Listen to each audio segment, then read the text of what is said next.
restaurant The Steak and Lobster Grill. And our location in Crown Point puts us near the center of activity from the nylon pool to the local nightlife.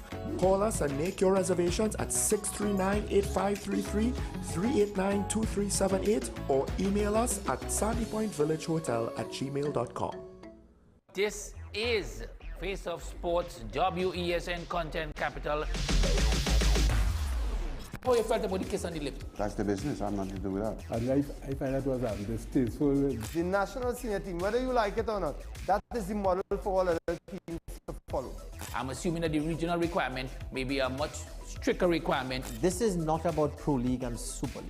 This is a league run by the normalization committee that I'm responsible for. Nobody expected FIFA to fund this arrangement. If we don't get a professional attitude towards this, we are doomed for failure. You break the balance, trip the leg, control the body. They ain't gonna stand put forever. Why you want the Chiefs to lose so? Why you want the Chiefs to lose so? They already have two. Lamar don't Why? have. You're jealous because you know the Chiefs getting closer to the Patriots. Let's go to the last part. No, of the not no. Let's go to the last part.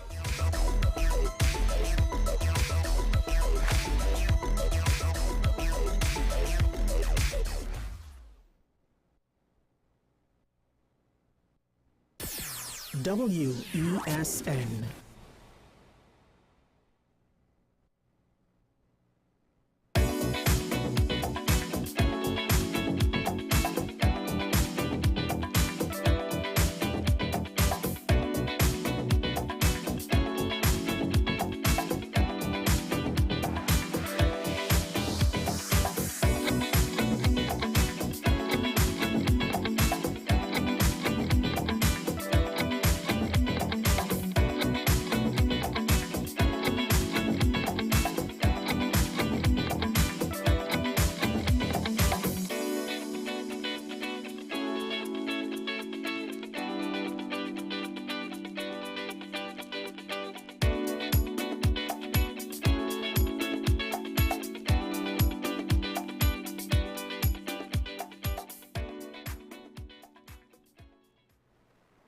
Hello, Trinidad and Tobago. My name is Mark Anthony Peter, and welcome to Breakthrough right here on WESN Content Capital. As per usual, I am joined by my co-host, Sean Michael, small at the Breakthrough table. Good morning, Sean. How are you?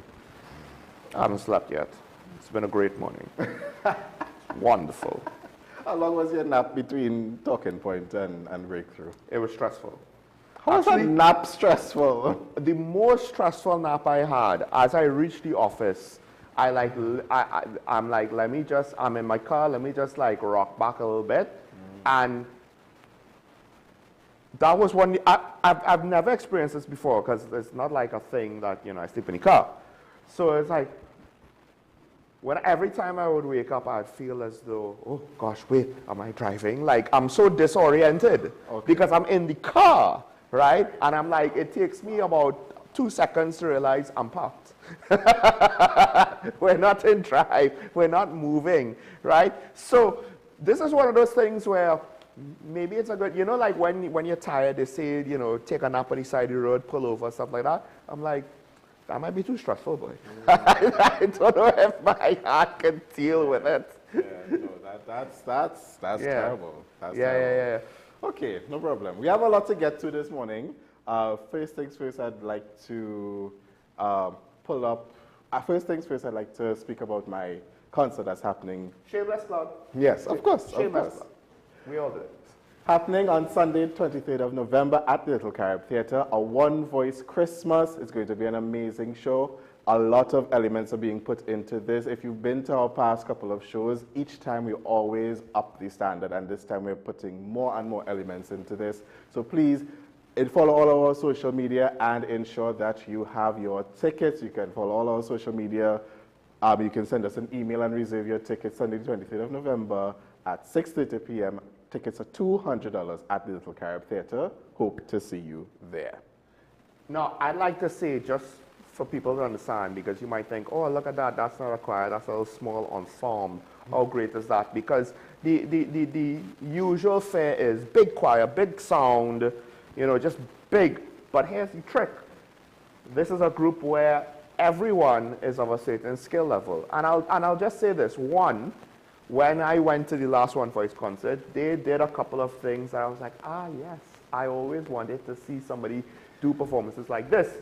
And of course, it was all live singing, right? But then there were the a cappella things, and I'm like, yes, great, great, great. But then there were some of the songs where it was so perfect, I actually questioned if it was fake. I knew better. If we use back, right? If you all had pre-recorded vocals, absolutely, right? Not. I knew better, right? And I'm like, but it sounds so good and so tight and so together, so precise, so in sync. I'm like, it almost sounds pre-recorded. It was one of the most freakiest things ever, because usually there's some you can tell imperfection, right?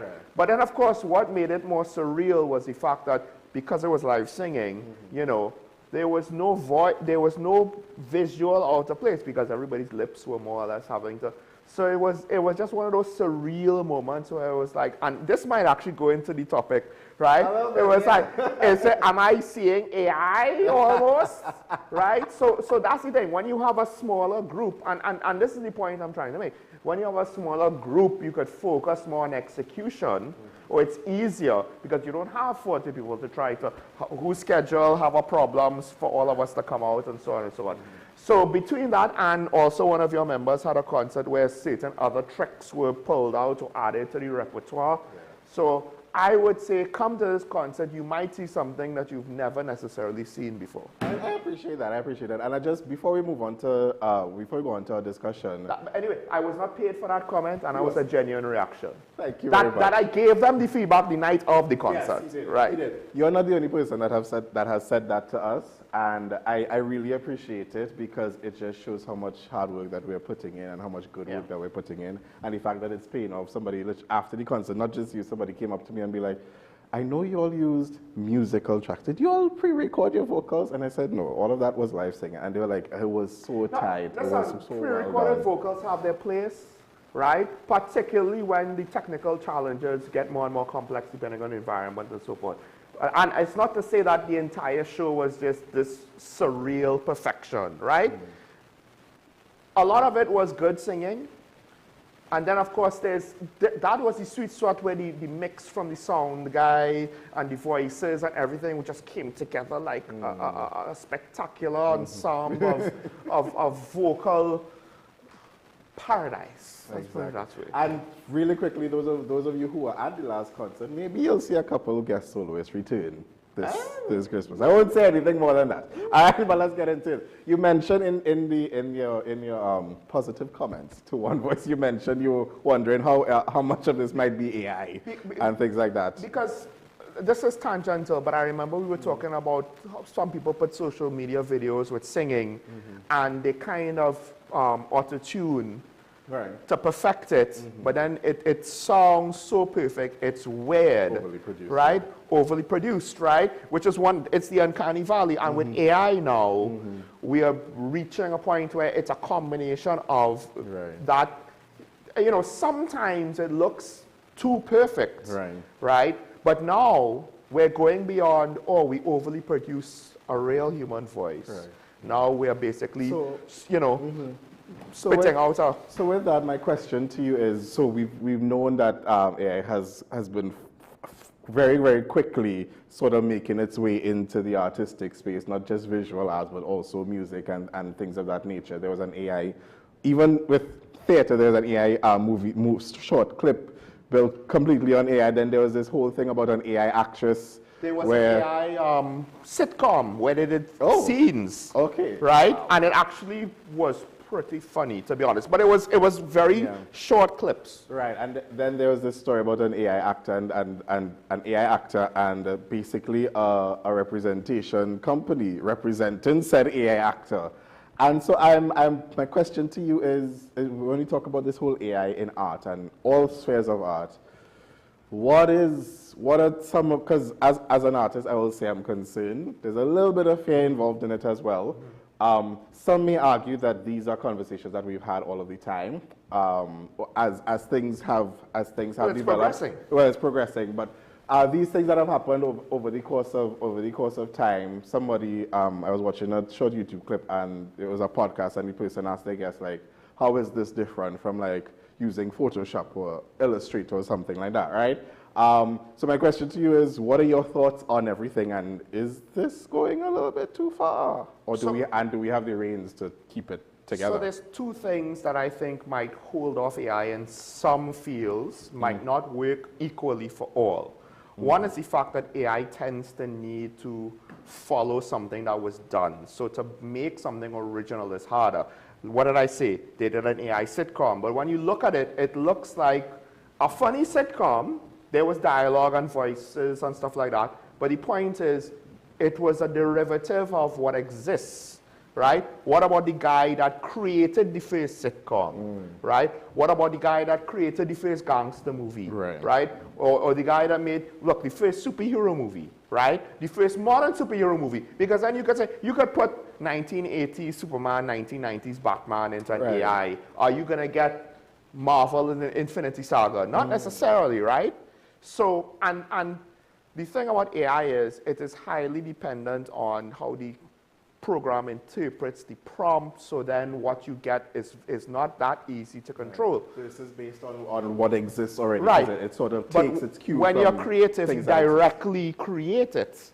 So it allows you, yes, AI could put out a piece of work potentially faster, but are you going to accurately get what you want to get? Yes, you could as a business. Oh, I need a variant of the logo. Yeah, but what if you need a new logo? I think I saw, this wasn't planned just the other day, they were talking about how certain artists, the person that made the Citibank logo, with just the umbrella, right? Apparently she sketched it in like 30 minutes or half a minute or some ridiculous, right? And the Citibank's like, well, why do we pay you all this money if you're going to take 30 minutes to do the logo? It's like, no. You didn't pay me all this money for 30 minutes of a sketch. You paid me all this money for 30 years of experience to make this sketch in 30 minutes, right? And it's not just the skill to draw the logo. It's the skill to understand the perspectives to make the logo. That reminds me, there was a clip, it's a viral clip and it's been around for a few years, where I think a graphic designer was speaking to business people in a sort of a class sort of setting. And I think he was asking them, what's the difference, or what do you value? Do you value the work, or do you value the amount of time that I spend on it? Yes. Right? And then they said the amount of time. Why? In the business sense, if it takes more time, then it probably costs more, because again, coming from the business standpoint, if you have employees, the longer they work, the more hours you, well, the more billable hours. More billable services hours, depend on time. Exactly. So then the graphic artist was saying, oh, so if I spend, even if it can take me about 20 to 30 minutes to create the logo, if I spend more time, then you think it's more valuable. And they said yes, but then he again said, but if it's a great logo and I can do it in 20 to 30 minutes, shouldn't you value the fact that I did it in such a shorter space of time more because I was able to do it quicker? And then there's a lot of back and forth, but it just goes to show that it's very difficult to just sort of confine the art, confine the product to something as simple as time, because it can be great whether it takes 30 minutes or 30 days, depending on what the scale of it is. At the end of the day, you're asking me for this. I provided that everybody is doing sort of basic banking, not banking, sort of basic sort of business negotiations. I send you a quotation, you tell me what you want, you tell me what deadline, by what date you need it by, whatever. We go back and forth with variations or whatever. And then you say, yes, this is what it is, I collect my check and I go, right? But so with that, you can't really confine it to time. Once all of those things sort of map out in that way, we should be fine, I mean, right? for an artist to say, look, I'm done in 30 minutes, because really and truly, this is what I imagine how it should go for most artists, even veterans. You take the time not necessarily to do the drawing. You take the time to figure out the concept, right? And you're not just going to, whatever's the first thing that pops in my head, that's what I'm going to submit. You're going to want to sit on it a little bit, consider it, you know, come the next day, different perspective maybe of 24 hours, 2 days, a week remove. Is this looking good? Is this not looking good? You're fiddling with it all throughout. You're doing variations, etc., right? for the masters of their craft, that's like, yeah, I did a logo in 30 minutes. I know this is it. Right, right. It's like, at that point, you need to understand, you're paying, what you're paying for is the surety that this artist, right, is giving you the closest thing to a guarantee that you could get. Correct. Right? Correct. And here's the thing, for graphic design especially, because I think the temptation is not just use AI, the temptation is I'm going to use AI and get rid of the graphic artist. And I think that's a mistake. To me, the AI is not a tool for the layman to replace the experts. AI is a tool for the experts. Right. To give you a different dimension on time. Right. So for a writer, it's not to replace the writer, it's to give the writer, okay, I could maybe hammer out certain things. So you see the reason why is the writer still has to read through and correct errors and ensure that everything is correct, right? If it's a video clip, you need to watch the video clip and try and figure out how do we correct. Well, I don't even know how you do that because it's not necessarily animation that you could go back in an animation program to change, right? But you still need to recreate the entire thing. You might need to recreate, like I don't know how that's going to work, right? So maybe eventually they'll make tools where AI will pop out an animation that is already in an animation program, so you can edit it, and then we'll really see AI on that level. I think take off. It's a greater height than what we see now. And I think with that. Because you mentioned it's not meant to replace the graphic artist because to me it's not. Yeah, right. It's not meant to replace the artist. It's the artists themselves can use it as a tool for creation and stuff like that. But obviously, there's only so far it can go. I think one of the most dangerous assumptions, I think not necessarily artists, maybe people outside of the realm of it. One of the most dangerous assumptions they make is that they think the AI knows everything. Yes. They think the AI knows more than the person using to prompt it. Because at the end of the day, the artist knows what to ask for. The artist knows what to look for, and we have a dangerous culture where, you know what, I don't need to hire somebody. If it's this simple, I could just do it myself. Yes. And that can only take you so far. It might be great in the moment, and things that are great in the moment don't always have lasting power and longevity. There's a reason why you don't represent yourself, especially if you're not a lawyer. Yes. There's a reason why you don't do that. Yes. Right? Yes. Because it's not just about knowledge of the law. Anybody could read a law book. That doesn't make you a lawyer. That is. It's having the expertise of knowing how to navigate the situation. That is right. Correct. Now I'll say this again: a lawyer could use AI to help with research. They still have to know what they're doing because they could get false. They could get false narratives. Yeah. They could get false facts. Right. What I think AI helps with in terms of research. It helps the skimming process. It helps make that more efficient. But here's the key though, because it's like any other automation, it could replace grunt work. So now what might happen is more entry-level jobs might dry up because I don't need a set of entry-level graphics designers to maybe pump out prototype logos. I could just, the main guy and one or two senior guys, we could just prompt it up. We know what to look for. And then if necessary, we could, because a graphic visual is probably a lot easier to edit than like a video, to be the graphic video, right? They could probably then use their expertise to just do the final touches. Oh, this is kind of out of place here. Let's just fix that. But the point is, you could just have the AI shoot out conceptual prototype after conceptual prototype, get all of that grunt work out of the way, and then you could just be now the expert fine-tuning. You might, and this is all speculation of someone that doesn't work in the industry, so take it with yourself. You might see, the industry shrink at the bottom end. Wow. But like I said, I think it would be a mistake to use it as a substitute. It's a tool for true experts, right, in order to potentially get you better output. But there's another aspect to art that AI can't replace, at least in theory, right? No, not even that. Not even that. Because one of the things that I look to is what is celebrity now. And celebrity now, all celebrities now, almost all celebrities now, as in actual singers and actors, and people who are famous for art, right? Okay, not just reality shows. Okay, cool. But they're all to some degree reality show stars now. right? Taylor Swift is popular not just for her music, but for her personality. Yes. Yes, so there's a right. there's Sabrina a level Carpenter. There's a level of personality that right. comes with being. You could argue Sabrina Carpenter, her talent is not overshadowing the importance of her personality, right? And how she presents herself. Because then the personality, in many ways, it enhances your enjoyment of the art.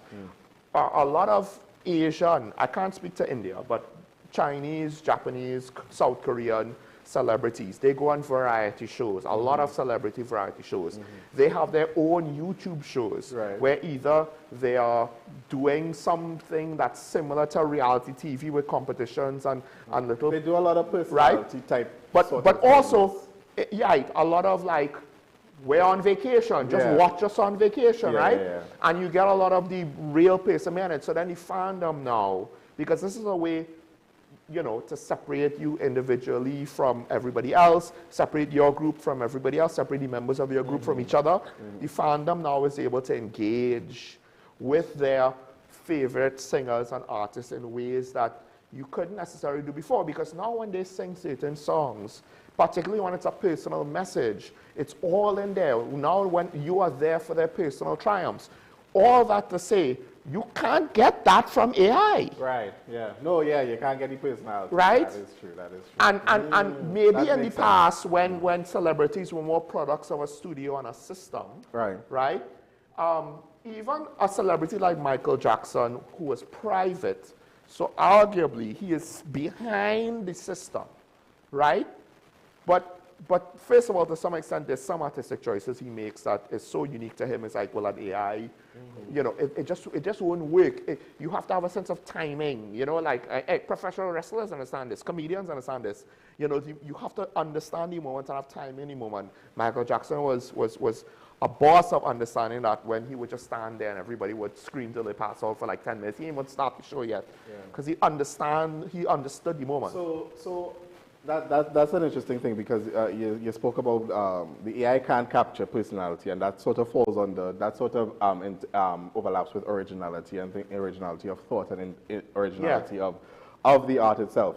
I think something that I'm kind of fearful of, and I'd like to speak to the artists out there, I think we as artists need to be responsible about how we use AI and to ensure that we don't use it in a way that replaces our artists, our art colleagues, right? So if I'm having a concert and I need something designed, I'm going to talk to a designer I mean, I have the graphic design skills just because I have a certain level of training, right? But if I don't have that, and I can get somebody, and I can pay somebody, hire somebody to design something, then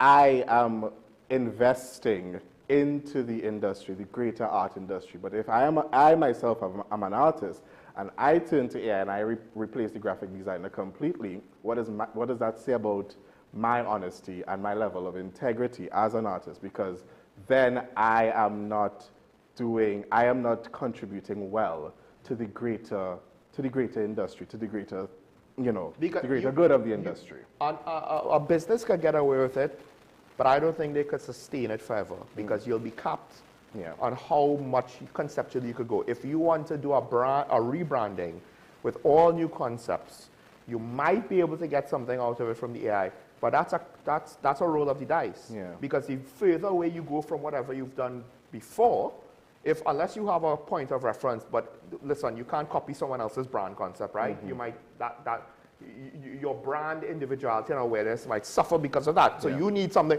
goes back to what you said, original. So for business, if you're now starting off and you don't have a budget, and that's all you could do, that's all you could do. But at some point, you'll limit yourself, right? So there are these, and this is a conversation that we've had before, sort of. But you didn't say why you brought this up today, which was the most interesting point. What's that? The first local Oh, AI. I didn't even want to mention that because that's, but No, we should mention it because it goes to the point you just made. Yeah, so I don't know if people have seen it, but there's sort of like a viral clip of like an AI soca song with an AI person singing said soca song, and like the entire lyrics and the music was generated using AI. I've seen a lot of discussions happening about it. Some people like it, some people don't like it. A lot of artists are saying like this is not great for the industry, and some other artists are saying, well, this is great for the industry because I never felt heard by the industry before. So if I can do my own thing and generate an AI thing and make it go viral and make it go popular, why not? There's only so far that viral and popular can take you, all right? And this is the thing, and I want to add to the point that I just made. If we as artists are using it and replacing each other, it's only a matter of time until it replaces you. So if I, as a singer, am not using the graphic designer, or I'm not using the theater person to write my script, then who's to say that somebody won't use AI to use my voice? And then the singer is no longer hired, then the musician is no longer hired, then the producer is no longer hired. We are interconnected. So to have us, ourselves, replace each other, that's not good. That's not good. It's very, very dangerous, and it's a slippery slope. But here's the thing, if everybody uses AI and soca, won't it eventually just all sound the same? Not just in terms of production and lyrics, but also voices, because whose voice are you using? Are you copying a real person's voice? You could sue you for that. So then you're going to try to get an AI soca voice that will everything will sound generic, right? Yeah. At the end of the day, listen, you might not like certain unique voices, but Nyla's voice is unique. Certain other artists throughout the years, their voices are unique. The artist has a very, very particular writing style, and he's consistent. He's very consistent. When you look at like rappers, especially how they're unique, right? Their poetry, like the hip hop, the poetry and rap and hip hop, like that. No, but not just that. Look, Sean Kingston. If you get an AI that sounds like Sean Kingston, it will be fairly obvious who you sampled, right? You can't do that. AI will not give you original, new, unique voices in musical performances. So there is that. And like you said, if everybody starts using it, you'll be replaced. But the industry might suffer because of it, because at that point in time, what's the point, right? Part of when it is strong is because everyone has a voice and it's unique. I think, though, it might take the place for some artists of songwriters, right? But then the flip side is, again, if you're not careful, you'll limit how far you could grow with regards to your songwriting and your production values. Of course. And I think it's just a matter of us, the industry, us in the industry, looking out for each other and making sure that we hire each other and making sure that we're fine throughout the entire thing. So the industry itself needs to figure out a way to grow, but then also society needs to determine, hey, do we really want to have this thing? Right? Because what could easily happen is we kill it because AI is cheaper, right? And we just think, oh, we could replace everything in AI. And then 10 years later, we're like, why don't we have a soca industry anymore? And then we'll lament about the old time days and the old time ways all over again. That does happen every year. Like there are countless examples of that happening. But just as we wrap up, I really just need to make this point again. I hope it helps someone, but we really need to be very aware of our level of integrity and honesty, especially in the industry, right? Because if it's not somebody else, it's going to be you. Sean makes this point on Talking Point quite a lot, actually. Like if we're not worried about, if we say, well, like them, that's not us. At some point, it might be, and we have to be careful of running that. We have to be careful of running that risk. All right, we need to make sure that we're honest in everything that we, as much as possible. I know it's hard. I'm not saying I'm a perfect person. I'm far from. But we really need to try our best to hold ourselves to a higher standard, hold our audience members to a higher standard, because sometimes they don't know that a higher standard exists until we present it to them. And then with that, maybe the industry can actually grow exponentially. Or to finish where we began, there's a big difference between having a human reach and attain perfection as opposed to hearing something artificial sound perfect. And that's why you should go see the One Voice concert. Thank you very much. With that, Trinidad and Tobago, we will be right back. Going to take a quick break. Don't go anywhere.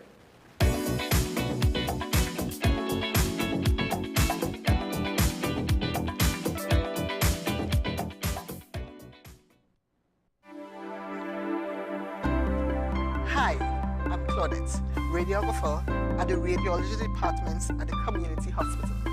We offer high-quality service with state-of-the-art equipment in X-ray, ultrasound, CT, and mammogram. Come, our friendly staff awaits you. Give us a call at 235-5479. The Community Hospital of Seventh-day Adventist, where good private health care is affordable.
Take some time for yourself or spend some time with the family at Sandy Point Village Hotel.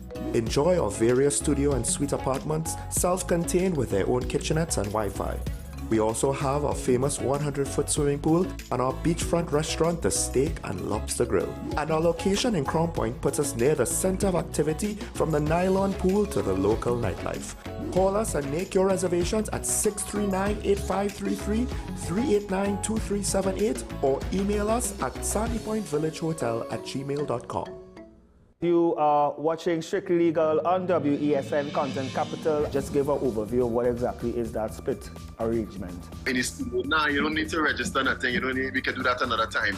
But then it becomes a hit, and then everybody starts to want to claim. The laws that predate many of the independent countries' constitutions are going to be those colonial laws. We know there are an infinite amount of circumstances that would lead to a murder. I have a great idea and I have a great concept, but until it's actually expressed, it does not become intellectual property. Accomplishments or targets of a forensic accountant is to quantify what may have been lost. They believe in different criminals and we manipulated the law and we exploited the system. A responsible journalist will reach out to the person who they have the information on for a comment.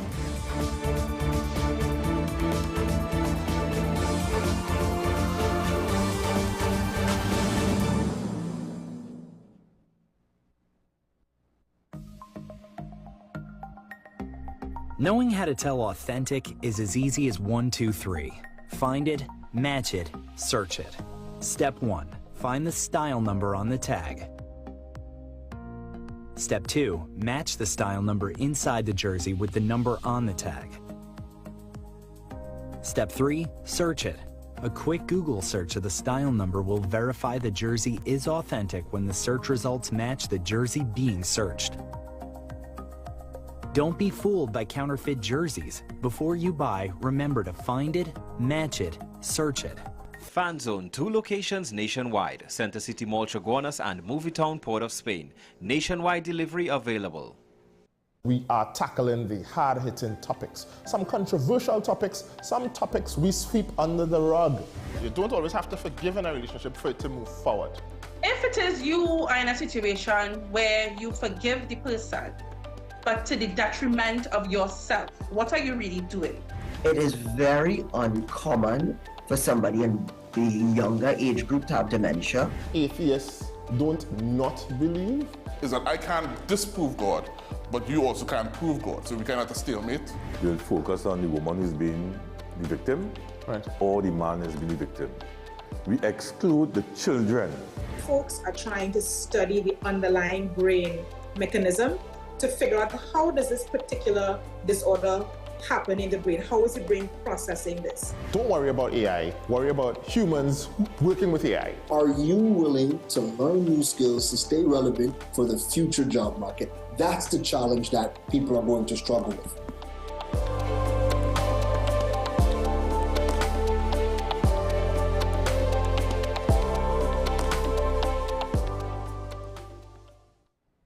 SM Group International Limited, your solutions partner for the latest innovations, brands and competent staff to meet your needs. We provide products and services in the following divisions: executive services, event rental and services, power and heavy equipment, construction and property management, food and beverage, aggregate and sales and distribution. Check out more on our products and services at www.smgrouptt.com. Contact us at 221-7445 or email at info@smgrouptt.com. We are SM Group International, your solutions partner.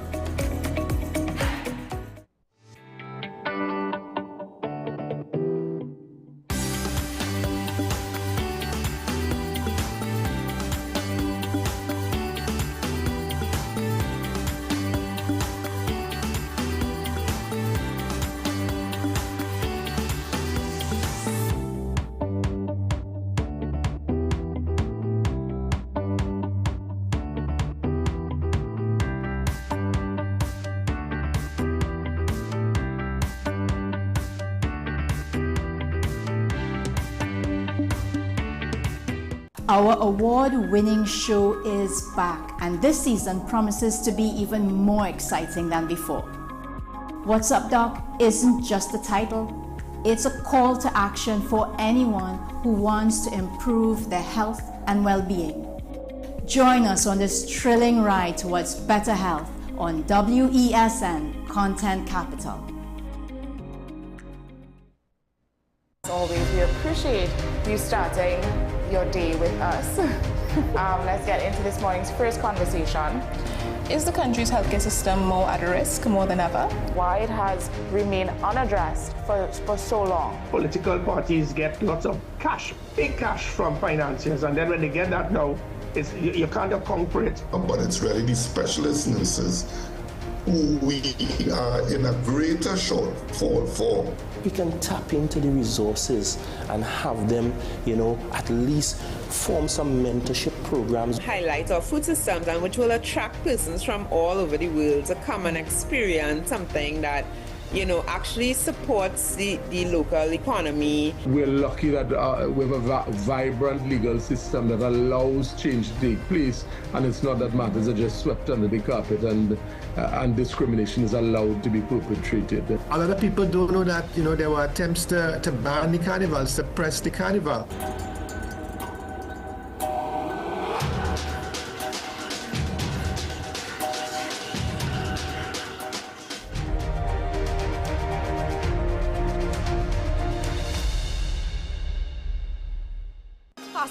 I want to get a tattoo.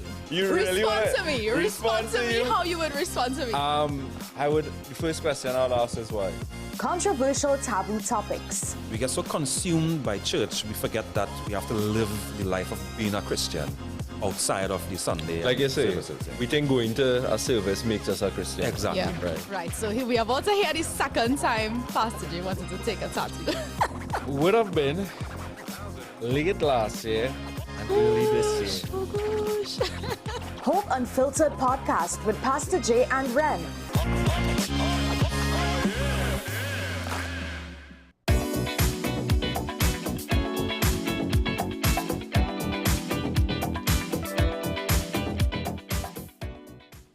And welcome back to Breakthrough Trinidad and Tobago. Still the real Mark Anthony Peter, not AI. Still the real Sean Michael Small, not AI. Though sometimes he could. Anyway, I won't. I mean, if we were both AI, that would prove nothing. You're right. You're right. You just have to trust. You just have to trust at this point. In 2025, I think trust is very short with a lot of people. That is very true.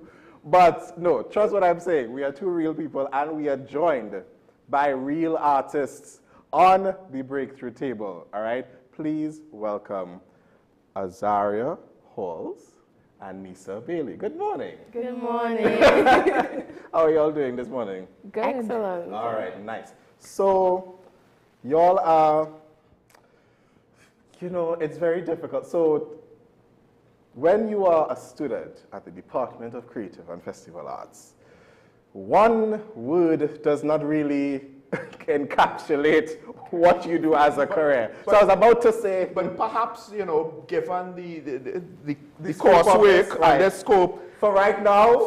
Exactly. For right now, directors, Azaria Hall and Nisa Bailey. So y'all are here to talk about your plays that are essentially being featured in the Theatre Unit's Festival of Plays. If we could just pull up that flyer really quickly. We have the Festival of Plays put on by the UE Department of Creative and Festival Arts, right? This is the New Directors Forum, and there are 4 plays happening across that entire weekend. 5. Oh my gosh, I can't count. 5 plays happening Friday the 21st of November to Sunday the 23rd of November at the Learning Resource Center at UE. And Nisa is the director of Country Duppy on the 21st of November at 7 p.m. And Azaria is the director for Constellations, happening on Saturday the 22nd of November at 6 p.m. All right? So, Azaria, I'm going to start with you. Can you tell us, I'm going to get into what this Festival of Plays means, but let's start with your play. What is Constellations, and what can you tell us about the play? Okay, Constellations is written by Nick Payne. It's a British play, and it tells about love. It's one relationship maxed in infinite possibilities. So it explores life, it explores love, it explores the aspect of control, the aspect of having a choice. So it follows 2 characters, Marian and Roland, and it examines how so many different things that you say can lead to so many different outcomes in their one relationship. And it also examines how life in itself isn't just about love, isn't just about niceness and all of those great qualities, but it also examines that life is also about tragedy and loss, and having appreciation and no regrets for the life that you have been given in that sense. Yes, it's a very beautiful play. I really, really love it. Yes. I really hope that when people come that they can see how beautiful this play is. Right. Now you mentioned the word tragedy, and if you're classically trained, we know about tragedy. Right? Every single play, every single other thing has something to do with tragedy, but there's always, at the end of it, there's always some sort of wonderful, sort of conclusion happening sometimes, right? Right? But you described it so beautifully. Did you just say that there's always a beautiful conclusion sometimes? Yeah, I did. Okay? Okay. AI can't capture that. That's a human imperfection that you can't get with AI. Oh, no. I actually appreciate that train of thought, you know. Okay, thank you very much. I already said it on the show. I'm always right sometimes. You see how that works? Yeah. Thank you. We see each other. Anyway, but no, that's great. And honestly, I appreciate, and I didn't mention like the admission, the tickets, adults are $60 and students get $40, and then you have a festival. $30, and then the festival pass is $150, correct? Yes. Like, for all the shows. For all the shows. Like, yes. That's absolutely amazing to see students' great work and to really take this in. So, Nisa, tell us about Country Duppy. Okay, so unlike Azaria's piece, my own is a bit more comical. I am doing a Jamaican folk play. Country Duppy is a Jamaican folk play. It revolves around this village called Bmobile, right after the death of old Mammy McIntosh. And if you know anything about Jamaican folk and folklore, the Duppy is also known as like a spirit or a ghost in Trinidadian folklore. So basically there's this story about Mammy's Duppy that is running around Bmobile's village. And all sorts of things starts going wrong. From the last day of her funeral, the coffin falls, and they say her Duppy escapes, and there's a whole lot of stories behind her will and who she left her will for, because she left her will under somebody named Goody, and nobody in the village knows who this Goody person is. Right. So one of the characters assumes the role of Goody to collect the will. So it is a very comedy, very funny, very bacchanal galore. Don't give it all away if it's not meant to be given away. Of course not. That's why I didn't call the character's name. No, but the whole aspects of the Dubby. Duppy, right? Sorry, I don't have it in front of me like you. The whole aspects of the Duppy. Is it implied to be a spirit, but we're never certain, or so it kind of leaves it up in the air? I guess you have to come to find out. Pay your 150. I apologize. I didn't realize that my co-host is secretly Jamaican all this time. Oh wow! Pay your 150 and come the show for me, please. All right. But great. So I love that your two stories are just total opposites in a way. Well, it has a little bacchanal in your show too. Yeah. When there's love and tragedy, there's always a little bacchanal somewhere. There's some. No, I think one player will be bacchanal, one player will just be drama. Pay your 150 and come and see. Pay your 150 and come and see. Now this festival of plays this happen. Now this festival of plays, y'all are directing the plays, right? This is out of a course or something like that. I believe this is out of the director to directing to course. From going from on stage to act out, because you all would have done a festival of scenes last semester, right? Last year. Last year, right? And you all would have obviously acted in those scenes, correct? No, we would direct those scenes. Yeah, we would. Yeah. Or you would direct so we acted for production 2. Yeah. Okay. And we directed for directing 1 and directing 2. Okay, yeah. No problem. Yeah. What's that? I always like to know what's that difference between, or what's that experience like between being on stage acting and then being behind the scenes directing and telling other actors what to do? I feel like it differs from person to person. Okay. For me personally, I've been told that I'm a pretty good director. I've been told. But I've also been told I'm a pretty good actor. But I direct,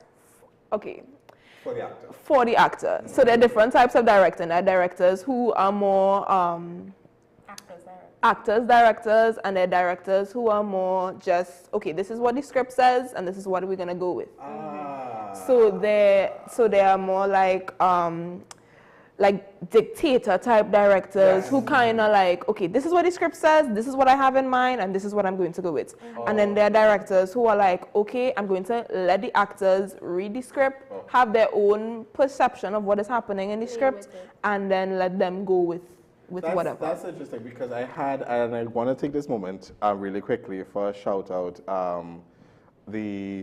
We recently had their graduations, and the Faculty of Humanities and Education valedictorian was Joshua Lamy Ramsden from the theater unit.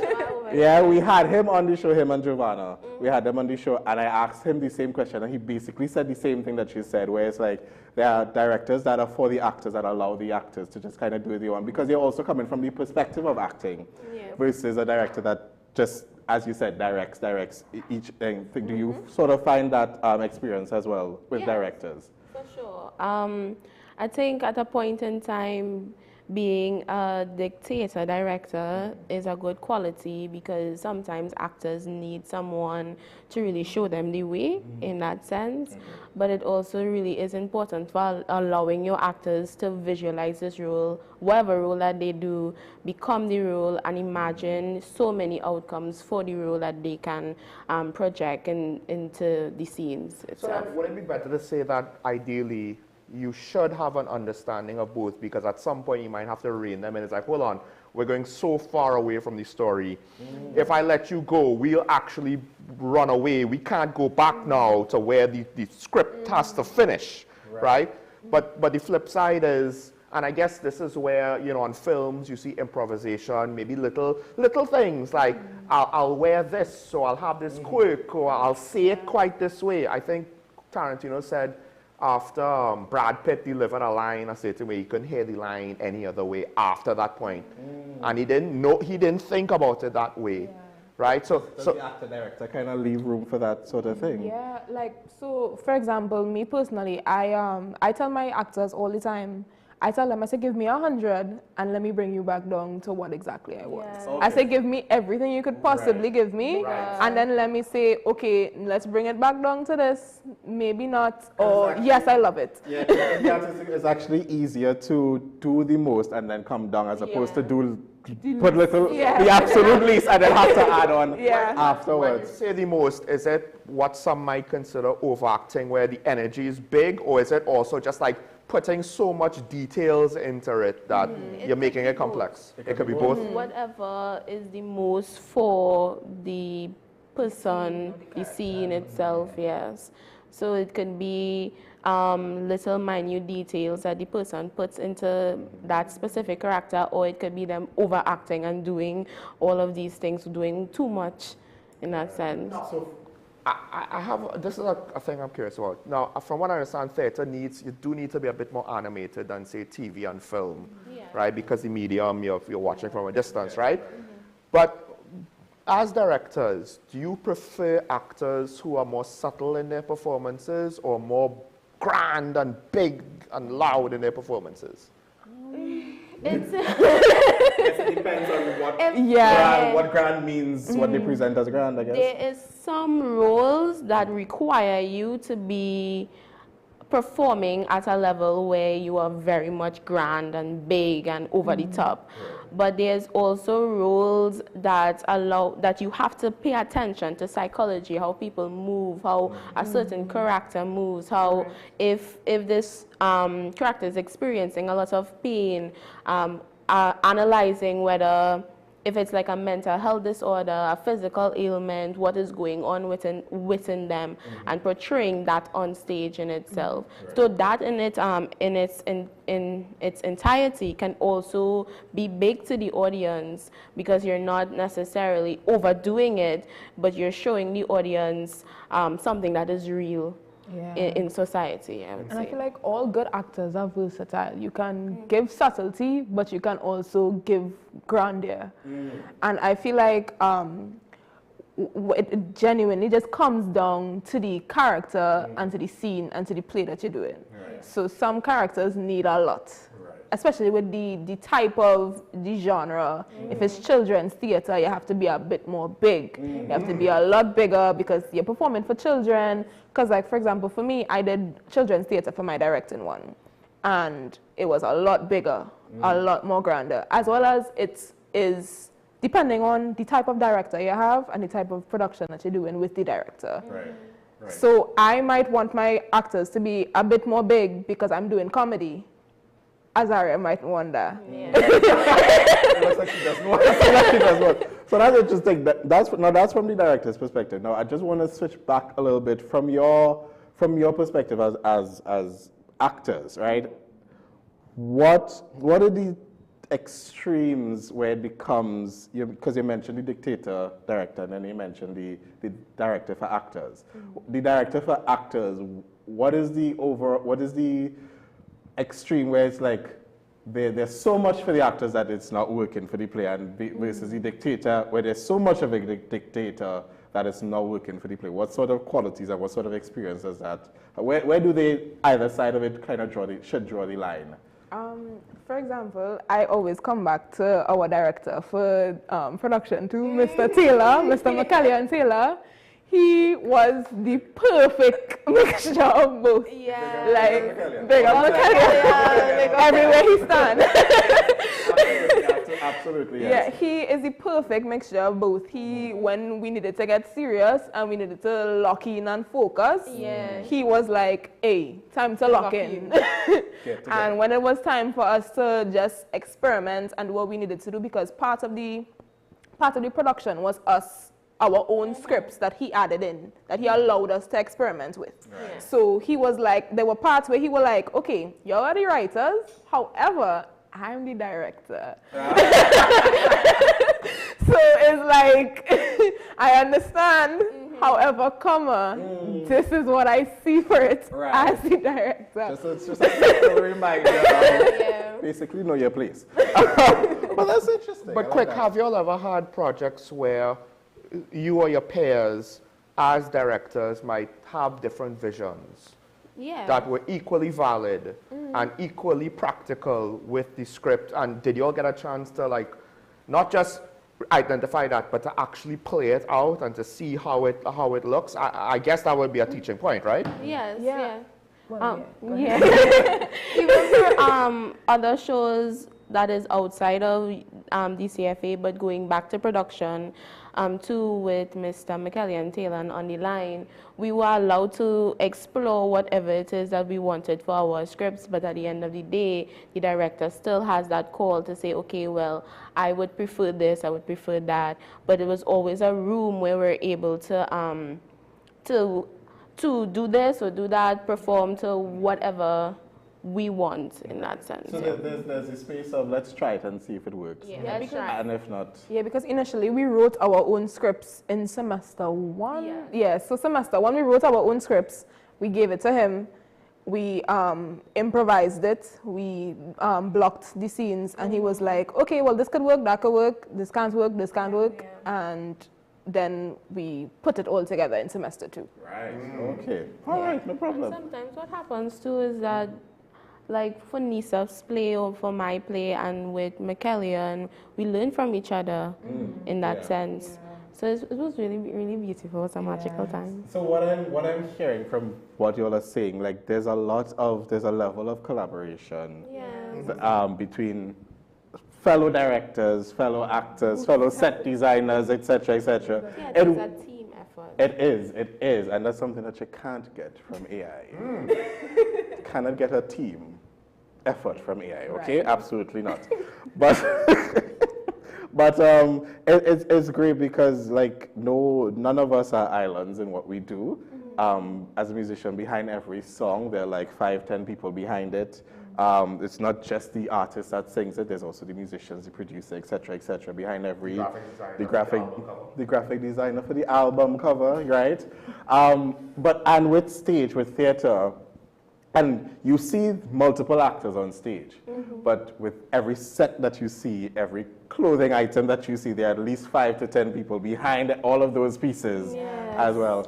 As directors, have you all had to input that as well? So the difference, that's the difference between directing 1 and directing 2.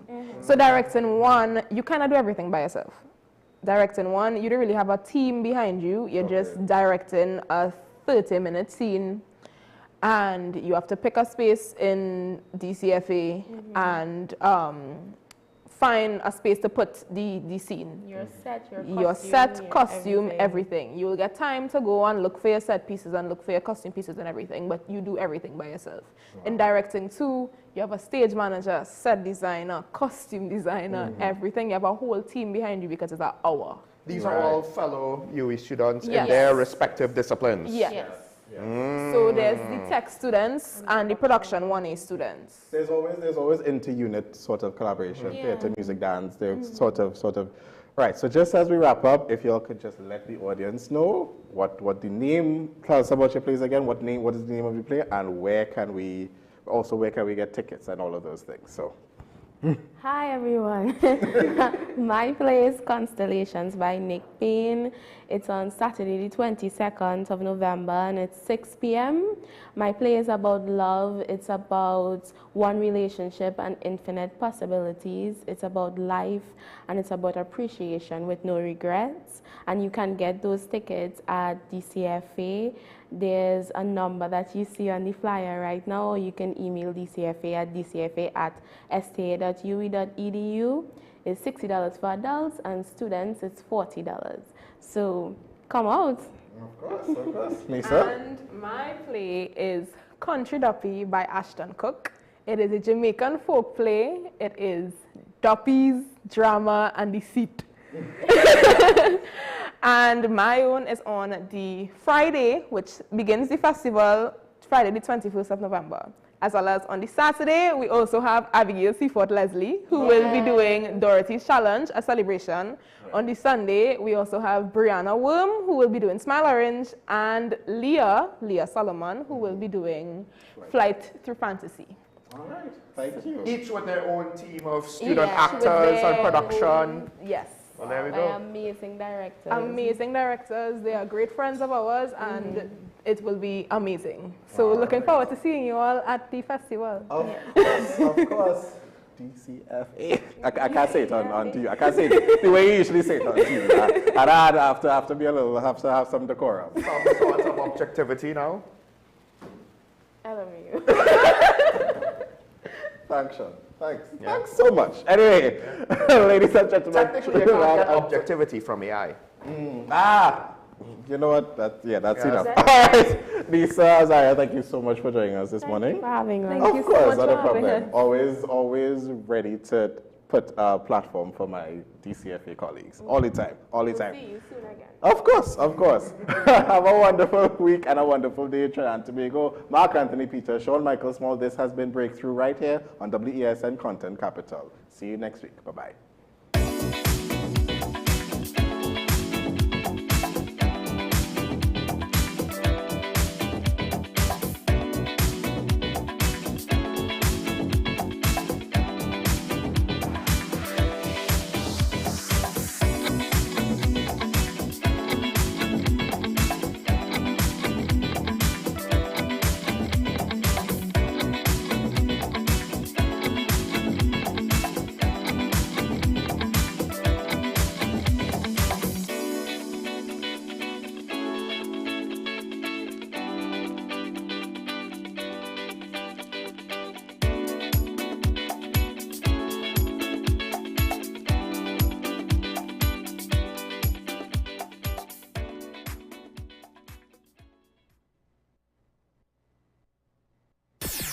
WESN.